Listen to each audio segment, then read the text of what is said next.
Everyone, kembali lagi dengan kami, kolaborasi antara Rama dan Heri. Nah, di sini kami ingin memaparkan progres minggu keempat dari proyek program kami dengan bahasa Java dengan penerapan pemrograman berorientasi objek. Nah, progres kami untuk minggu ini yaitu yang pertama kami telah melakukan update data pada bagian user page. Nah, pada bagian user page ini, jika user melakukan klik pada icon ini, maka akan beralih ke bagian ini, ke bagian melengkapi data diri.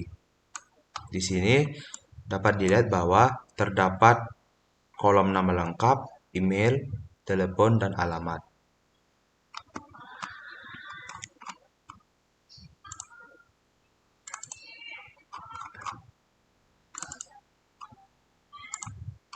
Lalu di bagian sebelah kiri terdapat user dapat mengganti foto dan juga di atas pengguna ini nanti akan terdapat nama dari si user.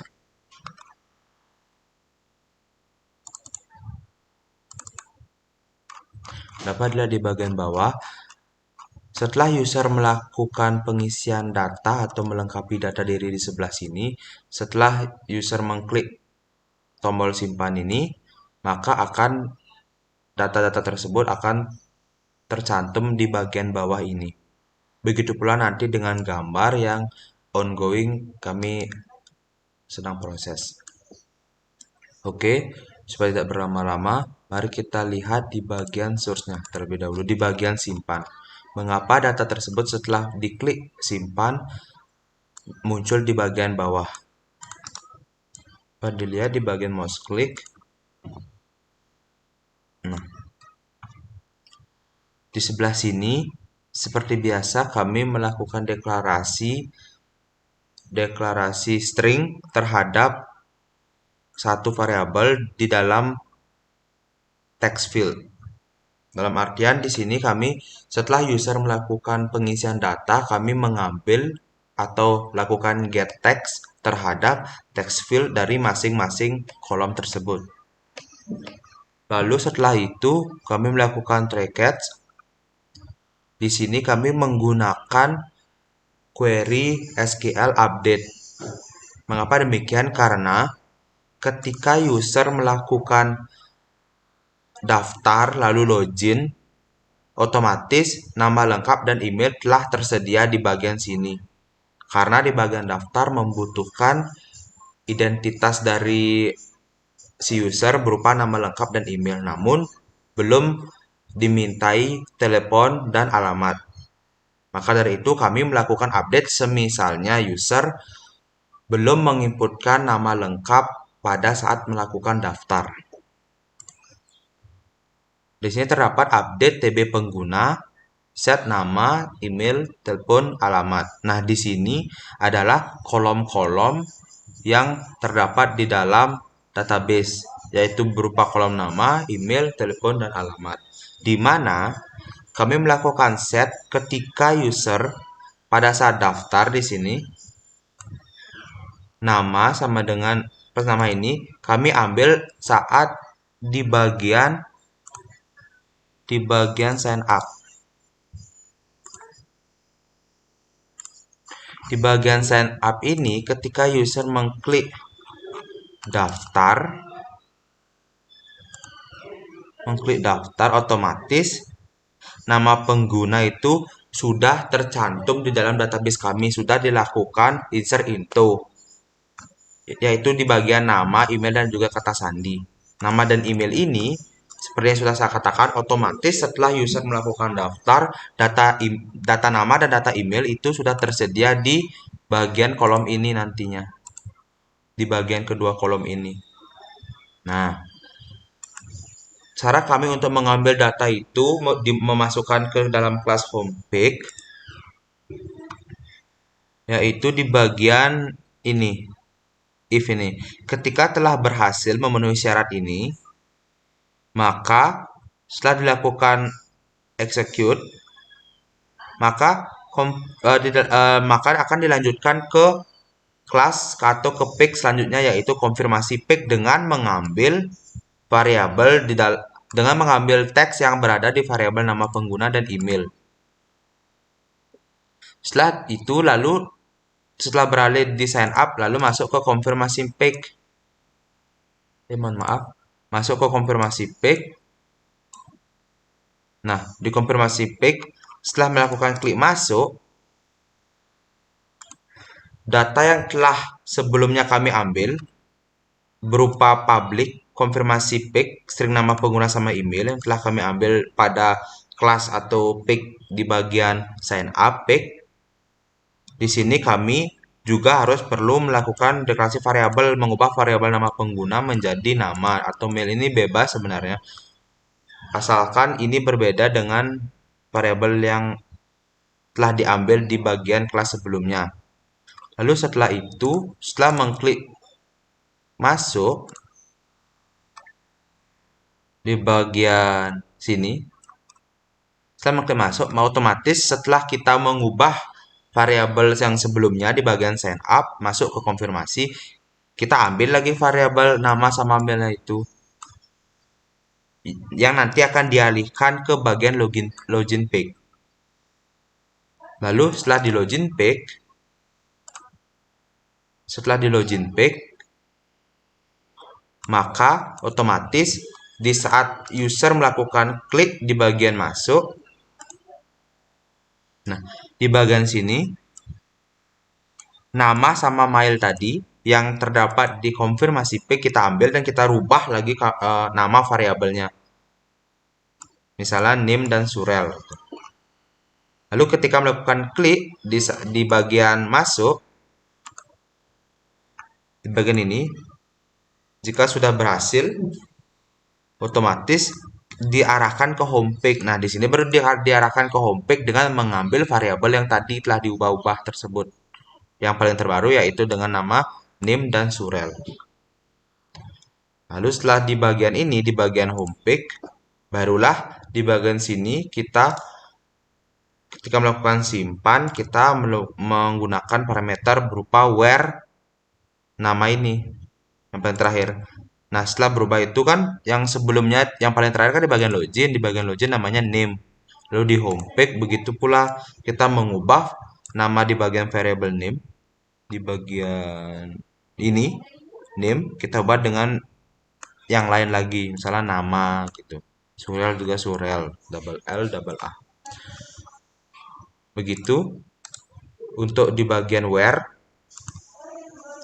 Setelah itu or nama ini juga demikian, kita mengambil di bagian nama dan juga di nama satu. Untuk seandainya jika user melakukan penggantian nama di bagian nama lengkap dan email. Lalu seperti biasa prepare statement, paste string. Lalu lanjut di bagian di bawahnya ini dilakukan sebuah pengkondisian. Ketika namanya lebih besar 0, email lebih besar 0, telepon lebih besar 0, alamat lebih besar 0, baru dapat di execute update. Nah, demikian. Oke, supaya tidak berlama-lama ya, kita langsung ke bagian user interface-nya. Di bagian pertama kita lakukan sign up terlebih dahulu. Misalnya sign up, misalnya namanya adalah ini, lalu email.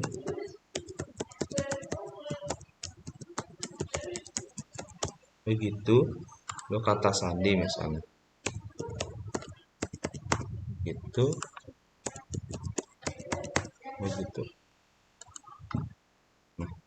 Lalu kita klik masuk, lalu kita login ulang. Misalnya kita login menggunakan nama.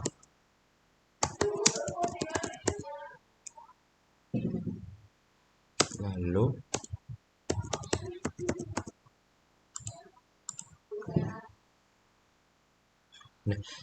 ketika kita telah melakukan login, kita lihat terlebih dahulu di bagian DBMS kita. Misalnya kita di sini menggunakan Skeliok, kita akan refresh. Kita melihat di bagian pengguna. Dapat dilihat di bagian ID 23 sudah masuk email kita dan juga nama kita. Seandainya kita ingin melakukan penambahan di bagian telepon sama alamat, maka kita tinggal klik di bagian sini icon ini. Nah, seperti yang sudah saya katakan sebelumnya, di sini langsung otomatis telah terdata Rama Suara yang menjadi kolom nama lengkap dan juga ramaswara@gmail.com di kolom email. Bagaimana seandainya kita ingin mengganti nama gitu. Nah, di sebelah sini juga kita lihat di atas ini kita telah eh, nama dari di bagian nama lengkap ini sudah masuk ke bagian di atas pengguna ini. Misalnya kita ingin melakukan penggantian atau sebelumnya kita misalnya ingin memasukkan nomor telepon terlebih dahulu ya. Seperti itu lalu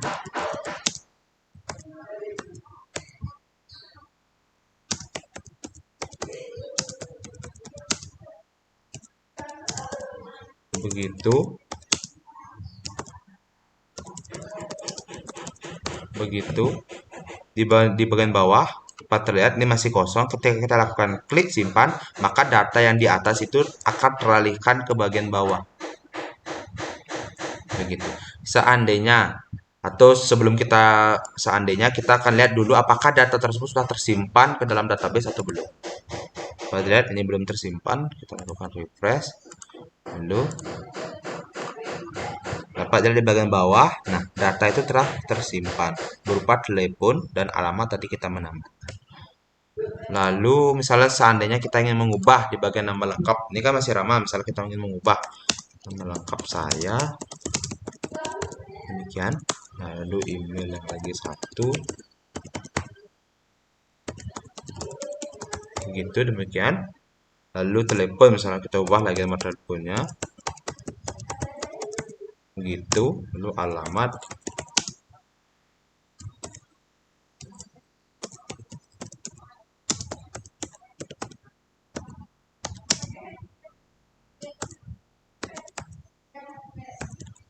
begitu semisalnya.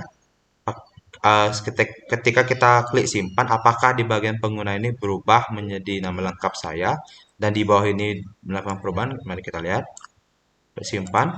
Nah, kita dilihat di atas ini hilang, lalu di sini berubah menjadi nama paling terbaru. Di sini juga di copy data di paling atas dimasukkan ke sebelah sini. Lalu kita lihat di bagian database apakah sudah terkoneksi, sudah termasuk. Dapat dilihat ini sudah terganti menjadi nama paling terbaru dan juga telepon alamat juga paling terbaru ya.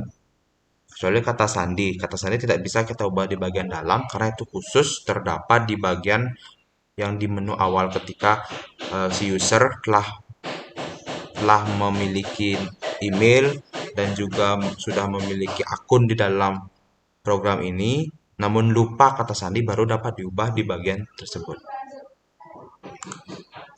Di bagian pas foto ini kami sedang melakukan proses. Nanti di bagian final kami usahakan semua sudah komplit. Semisalnya saya ingin mendemokan sedikit mengenai di bagian ganti foto ketika user mengklik bagaimana ya. Nah, di sini. Seketika user ingin mengklik ganti foto akan teralihkan ke bagian dokumen dari PC atau laptop masing-masing pengguna. Misalnya kita klik di bagian sini, nah maka langsung teralihkan ke bagian dokumen seperti ini. Misalnya kita ingin menginputkan, nah nantinya di bagian atas saya ingin tegaskan sekali lagi, di bagian atas ini di sini digunakan untuk mengolah data diri, sedangkan di bagian bawah digunakan untuk menyimpan data diri yang paling terbaru. Begitu. Maka dari itu tidak heran bahwa di atas ini kosong. Karena di sini gunanya adalah untuk melengkapi data diri. Nanti data diri akan berada di bagian bawah. Begitu pula dengan gambar atau foto profil dari si pengguna. Misalnya kita melakukan inputan data, ini masih saya progress, namun belum sempurna. Misalnya saya ingin masukkan di bagian ini. Nah, maka akan di bagian bawah akan muncul gambar dari si pengguna. Nah, namun di sini belum saya set agar menjadi lingkaran, masih dalam proses. Nah, dan juga begitu pula nanti database-nya saya masih rancang bagaimana caranya untuk eh, menghubungkan foto apa namanya foto dari si pengguna agar nantinya akan berubah menjadi tipe data blob maupun nanti kedepannya mungkin menggunakan tipe data varchar. Di sini saya sudah mengset kolomnya namun belum belum dapat menampung, masih nol di sini. Bagaimana di bagian sini masih nol karena kedepannya saya akan merancang ya minggu depan kami usahakan selesai dengan sempurna. Oke, sekian yang dapat saya sampaikan untuk progres saya minggu ini. Mungkin akan dilanjutkan oleh rekan saya Heri. Baik, di sini saya akan melanjutkan presentasi yang sebelumnya disampaikan oleh Rama. Nah, jadi apa yang saya dan Rama telah kembangkan pada proyek kali ini? Yang pertama, ini dapat dilihat dari sebentar, saya akan melakukan run dulu terhadap program saya. Bentar, di sini sudah menyiapkan hasil run-nya. Oke. Nah, sekarang saya mohon ya perhatikan dengan seksama apa yang terjadi pada bagian ini ya.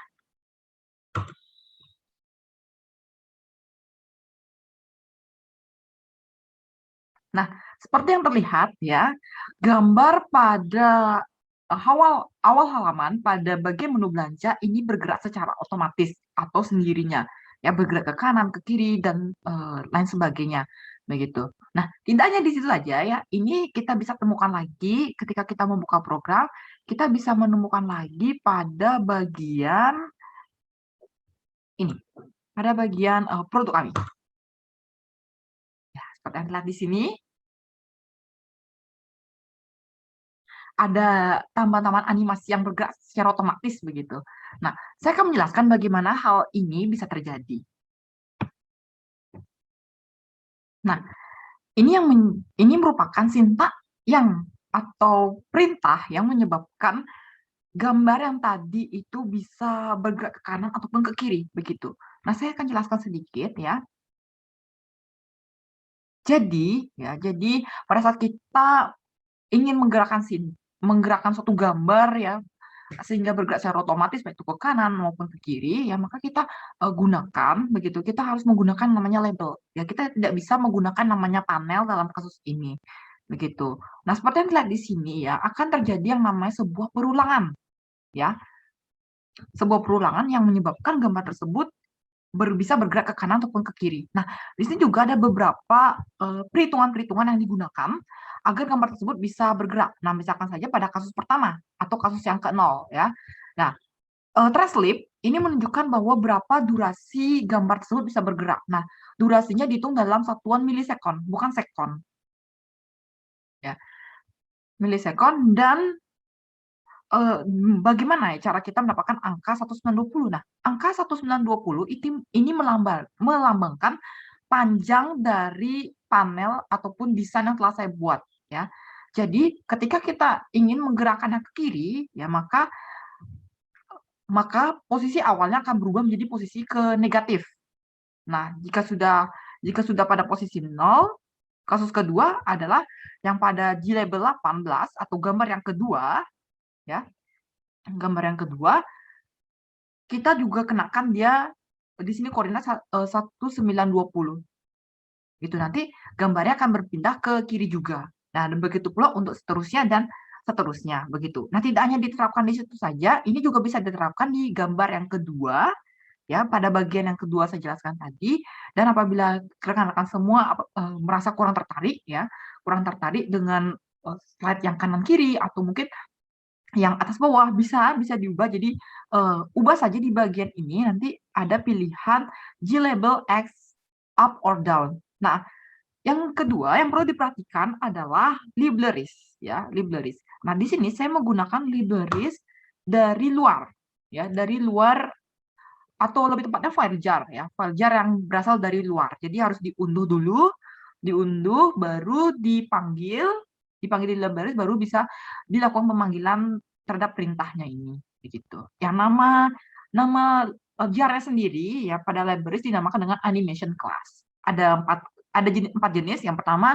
bisa menggerakkan gambar dari kiri ke kanan, dari atas dan atas ke bawah juga begitu.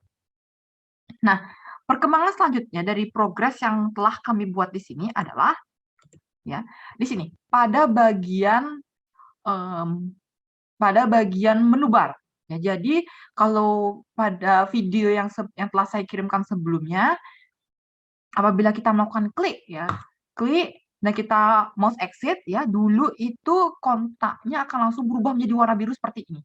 Ya, seperti yang pada rumah, belanja, dan juga tentang. Tapi kini pada saat kita menuju ke halaman kontak, maka apabila kita mouse exit atau keluar dari kursornya ini ya, maka dia tidak ada efek begitu, tidak berefek apa dan malah justru lebih tetap. Dan lebih menariknya lagi apabila kita geserkan ya, mau bergeser ke menu-menu yang lainnya seperti ini, maka tidak ada efek apa-apa yang berubah begitu. Nah, jadi bagaimana Sintanya? Apa yang terjadi? Kenapa bisa hal tersebut bisa terjadi begitu?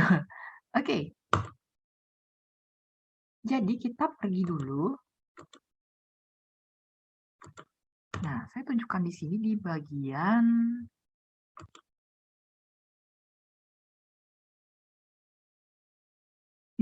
ini.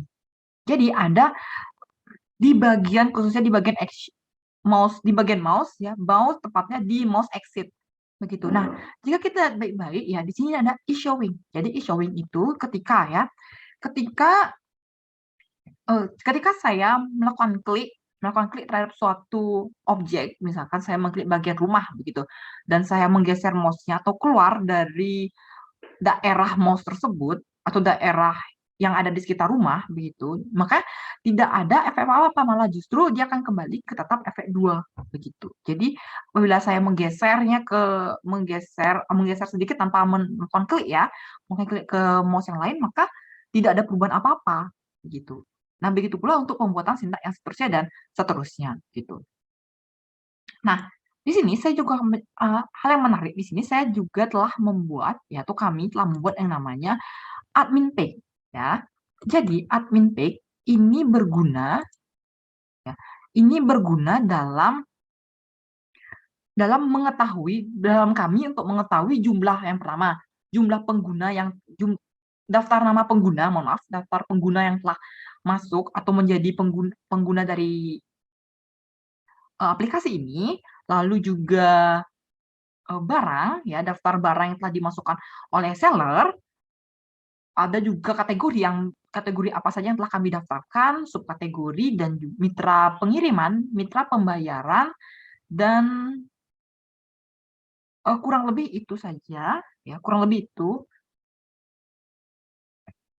Lalu di sini saya akan menunjukkan ya, ketika kita melakukan running pada admin page yang pertama adalah user harus melakukan login terlebih dahulu. Nah, jadi di sini kita tidak bisa melakukan login secara sembarangan. Ya, kita tidak bisa sembarangan dan di sini ada juga tulisan bahwa peringatan ini hanya bisa dimasuki oleh admin saja, begitu.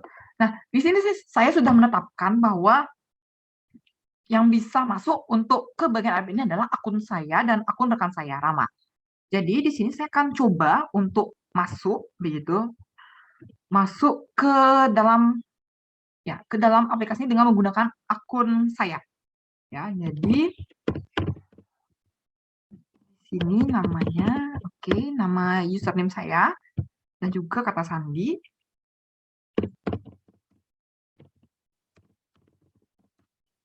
Dan kita jangan lupa untuk klik masuk. Tunggu sebentar. Sudah berhasil ya, seperti yang terlihat ini adalah tampilan ketika admin telah berhasil masuk ke dalam bagian admin itu sendiri begitu. Nah, untuk bagaimana kalau salah atau bagaimana itu benar, ini tampilannya akan sama persis seperti waktu yang pertama kali dijelaskan oleh Rama tentang bagian login tag untuk user. Nah, ini juga sama. Tetapi untuk bagian admin di sini kami memang tidak menyediakan untuk lupa password,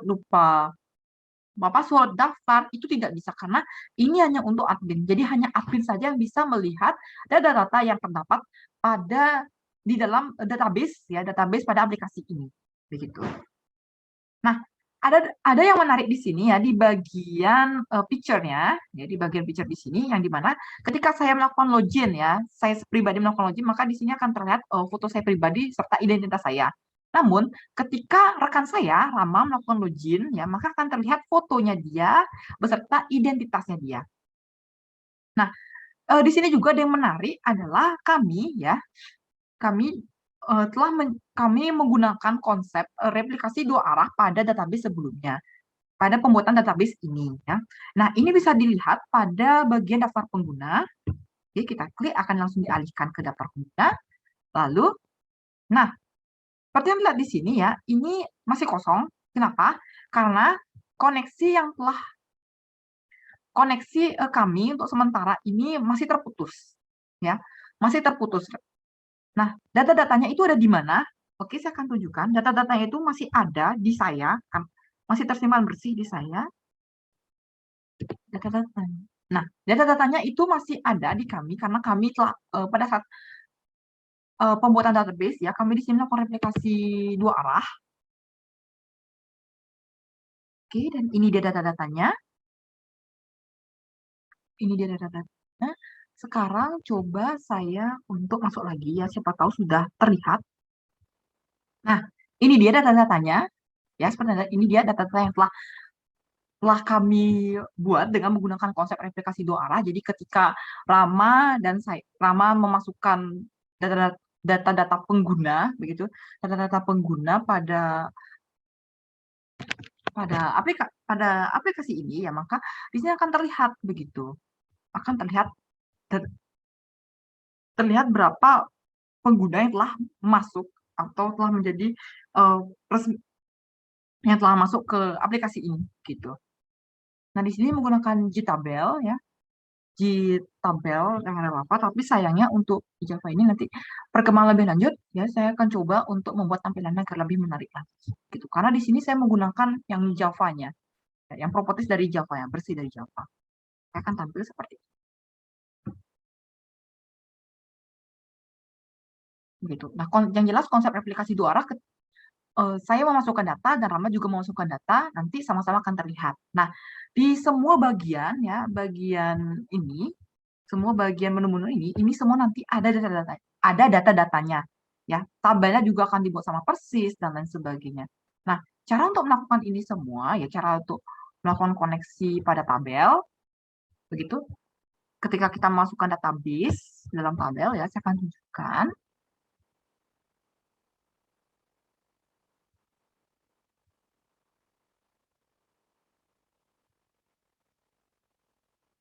Sebentar, nah ini dia. Nah, ini dia perintah yang digunakan untuk ketika kita punya database dan kita ingin masukkannya ya, dan ingin memperlihatkannya di aplikasi ya, maka kita harus menggunakan perintah seperti ini. Jadi ketika kita pertama adalah kita harus menentukan dulu kolom apa saja yang ingin kita masukkan. Nah, di sini saya memasukkan ada kurang lebih ada 7 ya, ada 7 kolom ya, yang seperti yang terlihat. Lalu di sini ya seperti biasa kalau kita melakukan pemanggilan pada SQL ya, kita harus melakukan koneksi dulu ya dengan menggunakan konsep try catch, sehingga nanti hasil dari setelah kita mendapatkan data berupa get string begitu, jangan lupa di set model di nama tabel kita. Maka secara otomatis ya data-datanya itu akan langsung muncul di dalamnya. Begitu. Nah, itu saja yang kurang lebih kami kerjakan ya. Kerjakan pada progres lanjutan ini ya, rencananya kami akan tetap melanjutkan apa yang seharusnya ya, seperti pembuatan transaksi, lalu untuk pembuatan seller ya, kemudian untuk search bar yang dimana ketika user mengetikkan sesuatu ya, jadi langsung muncul datanya. Gitu. Muncul datanya ataupun pada admin ya muncul data pada yang perlukan pada admin. Kalau pada seller, mohon maaf, kalau pada user sendiri sebenarnya dia akan menunjukkan bahwa produk yang mereka cari. Gitu. Nah, itu saja yang kurang lebih kami dapat sampaikan ya. Saya Heri ya. Saya mengucapkan terima kasih karena telah menyaksikan dan menyimak video ini dengan baik dan kita akan berjumpa lagi pada video-video selanjutnya.